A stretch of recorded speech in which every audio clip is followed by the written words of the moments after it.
War economy. The Kremlin appears to be preparing for a long, drawn-out war in Ukraine by increasing defense spending by 70% next year. It's a move that promises to benefit distressed Russian regions and sectors related to the war effort. Russian President Vladimir Putin visited the Ulan-Ude Aviation Plant, part of Rostec's Russian helicopters manufacturing company, in Ulan-Ude, Republic of Buryatia, on March 14, 2023, during a highly choreographed awards ceremony for army personnel gilded St. George Hall in the Kremlin. Russian President Vladimir Putin announced his candidacy for a fifth presidential term 2024 elections. The announcement comes as Russia approaches the second anniversary of its large-scale invasion of Ukraine. They initially expected this war to be short, said Andrei Yakovlev, an economist at Harvard University's Davis Center for Russian and Eurasian Studies. The Kremlin now plans to increase defense spending by almost 70% in 2024 compared to 2023. Both state-owned and private food, construction and pharmaceutical manufacturers will benefit.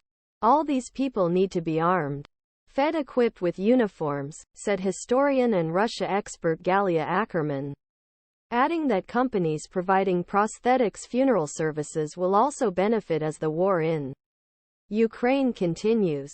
Bonanza for remote regions of Russia. The remote and depressed regions where many of these industries are located have been experiencing a boom since Russia invaded Ukraine in February 2022. Since the Soviet period, many defense industries were located not in St. Petersburg or Moscow, but in small towns, Yakovlev said. Another source of wartime income for Russia's distressed industrial regions comes from financial compensation offered by the government to entice men to join the war effort. The families of men who were recruited or conscripted into the army last year receive about 200,000 rubles a month, Yakovlev said. This is 4 times the average salary in small towns and 2 to 3 times the average salary in large cities.